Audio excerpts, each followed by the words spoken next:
ներկայացնել, թե ինչ է հիմա տեղի ունենում։ Առաջին կետ, ինչ է ասում քաղաքացիական պայմանագիրը, ասում է մենք մշտական էթիկայի հանձնաժողով ենք ստեղծելու։ Այս հարցով եկեք հանձնաժողով չստեղծենք։ Չեմ կարող չհիշել այս գումարման ազգային ժողովի մեկնարկը, երբ մենք առաջարկել էինք ստեղծել Արցախի հարցերով հանձնաժողով, ամբողջ ԿՊ-ն հերթով եկավ այս ամբիոնից ասեց, ոնց էս ինչ եք անում, մենք միջխորհրդարանական ունենք եւ այլն եւ այլն եւ այլն, մի հատ նիստ չի արել այդ հանձնաժողովը, միջխորհրդարանական։ Թակ մի նիստ չի արել։ Մոռացվեց, բնականաբար արդեն չնել խոսում դրանից։ Կամ լավ, բայց դրա տրամաբանությունը ո՞րն է։ Այս պահին իրականացվել է ծայրահեղ դատապարտելի արարք։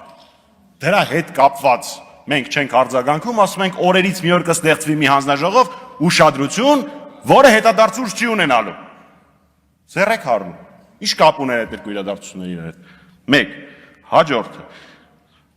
Պատգամավորի օգնական, սրբազան հայր, այդ բոլոր մարդիկ էթիկայի հանձնաժողովի տիրույթում չեն։ Յուրաքանչյուրի հետ կապված կա առանձին ընդհանրակարգ, դե իհարկե ընդդիմադիր է եղել, մի վայրկյան վամեջ ոստիկանությունը սկսել է դրանով զբաղվել։ Ինչ կապ ունի դա սրա հետ։ Դա այս պահի քննարկվող հարցի հետ ինչ կապ ունի։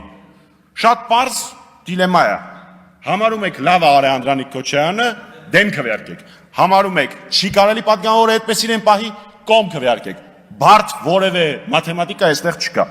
Չեմ կարող չանդրադառնալ ուսանողական կազմակերպության հիշատակմանը, սխալ գիտեք, պարոն Պարսիլյան, ուսանողական կազմակերպությունը ներողություն այն ժամանակ խնդրել, պաշտոնապես։ Չեմ կարող չանդրադառնալ նաև Սերժ Սարգսյանի կառավարման օրոք արված մեկնաբանությանը, առաջինը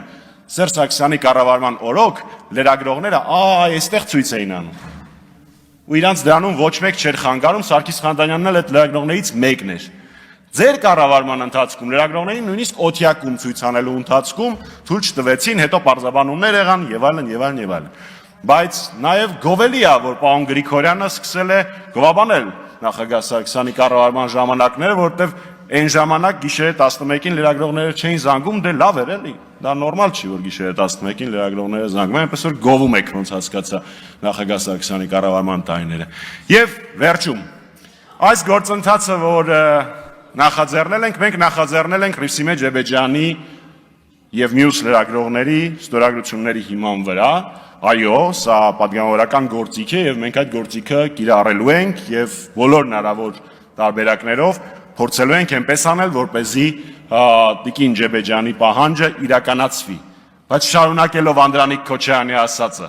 մենք մեր հասու գործիքը կկիրառենք, պատգամավորները իրենց հասու գործիքը կկիրառեն։ Բայց կարծում եմ, որ լինում են դեպքեր, որ լրագրողներն էլ կարող են կիրառել իրենց հասու գործիքները, այդ թվում նաև բոյկոտը։ Հնարավորություն չտան, որ պարոն Քոչարյանը նման բան ասեր իր խոսքի մեջ։ Շնորհակալություն։ Շնորհակալություն, հաջորդի ելույթ կունենա Հայաստան պատգամավորական խմբակցության քարտուղար, խանգարում եք։ Պարոն Մամիջանյան, պարոն Քոչարյան, խնդրում եմ տեղից մի խոսացեք։